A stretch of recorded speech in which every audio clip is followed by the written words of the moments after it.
Now we will be learning the next type of functions which are called functions with default arguments. These functions have a default values assigned to some or all of their arguments. If the user does not provide a value for a default argument, the default value is used.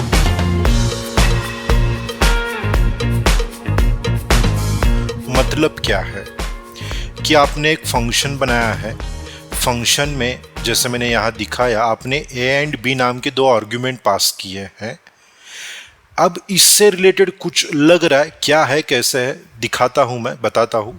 देखिए, जो पहले type का function है इसे हम कहेंगे function with argument. ये एक एडिशन का प्रोग्राम फंक्शन है और हमने ए बी आर्ग्यूमेंट पास किए हैं, तो इसे हम कहेंगे फंक्शन विथ आर्ग्यूमेंट। अब फंक्शन विथ डिफॉल्ट आर्ग्यूमेंट का मतलब क्या है, ये मैं दिखाता हूँ। फंक्शन विथ डिफॉल्ट आर्ग्यूमेंट्स मतलब क्या है इसका, देखिए। यही फंक्शन मैं कॉपी करता हूँ, थोड़ा नाम मैं इसका चेंज कर लेता हूँ जिससे ये समझ में आ जाएगा कि क्या है। Okay, let's see what exactly it is. ये एक फंक्शन है विथ आर्ग्यूमेंट, ये भी एक फंक्शन है विथ आर्ग्यूमेंट। ओके, लेकिन मैंने यहाँ क्या किया, देखिए, मैंने यहाँ एक b की वैल्यू 10 डाल दी। b की वैल्यू क्या डाल दी, 10। एंड अब देखिए, अब मैं रन कैसे करता हूँ। ये जो फंक्शन है इसको मैं कॉल करता हूँ, एडिशन फंक है। यहाँ मैं 12 and 13 these two value I am giving. Okay, अब ये दो वैल्यू दूंगा मैं। अभी ये जो रन होगा क्या, ये सेकेंड वाला फंक्शन नहीं रन होगा, क्योंकि इसको मैंने कॉल नहीं किया है। अब ये वाला रन होगा, देखिए, रन किया मैंने, I got 25 as answer which is correct. तो ये तो पहले वाला समझ में आ गया। अब ये वाला टाइप क्या है ये मुझे समझना है, क्या है कैसे है समझ लेते हैं। अब इस फंक्शन को भी हम कॉल करेंगे। यहां मैंने क्या किया, सिर्फ 17 पास कर दिया।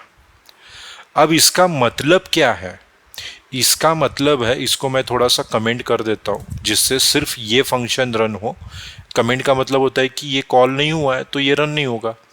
अब इसका मतलब क्या है कि फंक्शन आपने डिफाइन किया, इसे हम डिफाइनिंग ऑफ फंक्शन कहते हैं और इसे हम कहते हैं कॉलिंग ऑफ फंक्शन। अब फंक्शन कॉल करते समय मैंने पिछली वीडियो में कहा था, आपके कितने आर्ग्यूमेंट है, आपके दो आर्ग्यूमेंट है, तो आपको वैल्यूज भी कितने देने चाहिए, दो देने चाहिए। लेकिन यहां मैंने कितनी दी है, यहां सिर्फ मैंने वैल्यू एक पास की है, तो ये 17 ए के लिए चला गया। अब बी की तो वैल्यू मैंने यहां पास नहीं की है।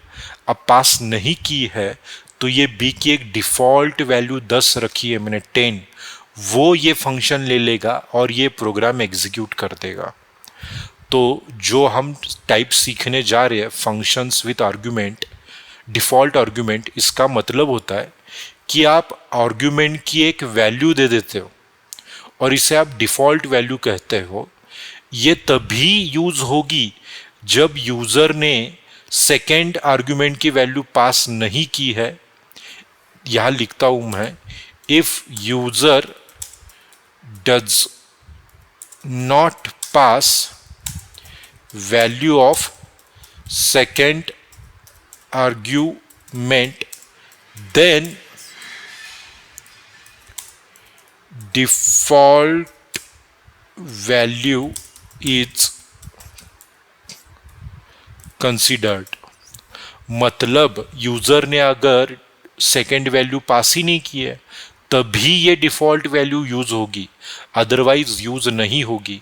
पहले हम एक कंडीशन केस देखते हैं जहां यूजर ने सिर्फ एक वैल्यू पास की है, वो भी ए की, सेकेंड तो पास नहीं किए, तो इस सिचुएशन में वो 10 या 10 को कंसीडर करना चाहिए। रन करते हैं, हमें पहले आंसर देखना पड़ेगा। 17 एंड 10 का आंसर 27 आना चाहिए। 27 आ गया। अब हम क्या कहेंगे, यूजर ने पास कर दिया 1।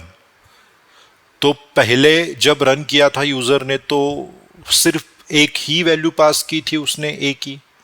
अब सेकेंड टाइम जब वो रन कर रहा है तो उसने क्या किया, अब 1 पास कर दिया, तो मतलब बी की वैल्यू अब उसने पास की है। तो इस सिचुएशन में, इस केस में हम एक्सपेक्ट कर रहे हैं आंसर 18, क्योंकि 17 + 1 18 आना चाहिए। और इस सिचुएशन में 10 को कंसीडर नहीं करेगा फंक्शन, क्योंकि वैल्यू पास की गई है। देखिए 18 आ गया। तो इस टाइप के फंक्शन में क्या होता है कि आप डिफ़ॉल्ट वैल्यू दे देते हो, लेकिन उसका यूज़ कब होता है, जब यूज़र उस आर्ग्यूमेंट की वैल्यू पास नहीं करता है, तभी यूज़ होगा। अगर वो पास करता है तब वो यूज़ नहीं हो सकती। ओके, ये इसका मतलब होता है। ओके, अब थोड़ा इसमें एक थोड़ा सा ट्विस्ट है। तरीका तो समझ गया मैं, आप भी समझ गए, लेकिन इसके कुछ रूल्स है। वो रूल्स क्या है अब वो मैं बताऊंगा। ओके, देखिए मैंने क्या किया, बी की वैल्यू 10 डिफॉल्ट रख दी मैंने, और एक नंबर आर्ग्यूमेंट पास कर दिया डी, और ये डी यहाँ रख दिया। इसका मतलब है मैं 3 नंबर की एडिशन चाहता हूँ। I need a addition of 3 numbers, that's why I am passing 3 arguments. उसमें से I am considering b as a default, for the b 10 is a default value. लेकिन यहाँ ये एरर दे रहा है, और एरर क्या बोल रहा है, non default parameter follows default parameter. इसका मतलब है कि डिफॉल्ट के बाद आप अनडिफॉल्ट, मतलब जिसकी वैल्यू आपको भी पता नहीं है, वो आर्ग्यूमेंट पास कर रहे हो, और पाइथन बोलता है ये गलत है। मतलब अगर इस 3 आपको पास करने हैं आर्ग्यूमेंट, और बीच में आपने अगर डिफॉल्ट आर्ग्यूमेंट पास कर दिया या पहले, तो पाइथन बोलेगा ये गलत है। पाइथन हमेशा बोलता है जो भी आपको डिफॉल्ट वैल्यू रखनी है वो आर्ग्यूमेंट आपको सबसे लास्ट में पास करना है। मतलब ये डिलीट कीजिए, यहाँ डी लिखिए, ये पाइथन सही लेगा, मतलब पाइथन को ये सही लगता है। मतलब कहने का तरीका क्या है, अगर आपको 3 वैल्यू पास करनी है आर्ग्यूमेंट, और उसमें से एक डिफ़ॉल्ट है, तो डिफ़ॉल्ट वाली आपको हमेशा लास्ट में रखनी पड़ेगी। अगर आपने बीच में रख दी तो पाइथन इसे एरर कंसीडर करेगा। ओके, तो अब इस चक्कर में देखिए, अब लास्ट की तो डिफ़ॉल्ट 2 है, मैं पास ही नहीं करूँगा। इस वक्त जो एडिशन आनी चाहिए 17 + 1, और डिफ़ॉल्ट 10 पकड़ के, नहीं, डिफ़ॉल्ट 10 पकड़ के ये क्या आनी चाहिए, देखिए आप क्या होगा, रन होगा ये, देखिए आप, देखिए थोड़ा सा मेरे को डर लग रहा है। 28 आ गया, 28 आ गया, इसका आंसर आ गया। 17 10 की तो डिफ़ॉल्ट है, डी की 1 पकड़ लिया उसने और 28 दे दिया, ये काम कर रहा है। तो हमने तरीके भी सीखे डिफ़ॉल्ट फंक्शंस पास, डिफ़ॉल्ट फंक्शन में डिफ़ॉल्ट वैल्यू पास करने के तरीका क्या है। जिसकी भी वैल्यू आपको डिफ़ॉल्ट रखनी है, जैसे b की रखनी है, तो आपको b = जो भी वैल्यू डिफ़ॉल्ट 89 77 वो पास कर दीजिए। अगर आपने फंक्शन कॉल करते वक्त b की वैल्यू नहीं दी तो वो फंक्शन b की डिफ़ॉल्ट वैल्यू कंसीडर करेगा। अगर b की वैल्यू दे दी तो ये डिफ़ॉल्ट को इग्नोर कर देगा। और डिफ़ॉल्ट वैल्यू देने का तरीका है कि डिफ़ॉल्ट आर्ग्यूमेंट और उसकी वैल्यू हमेशा लास्ट में चाहिए। अगर बीच में आप देंगे एज ए आर्ग्यूमेंट तो वो पाइथन एरर बोल के कंसीडर करेगा।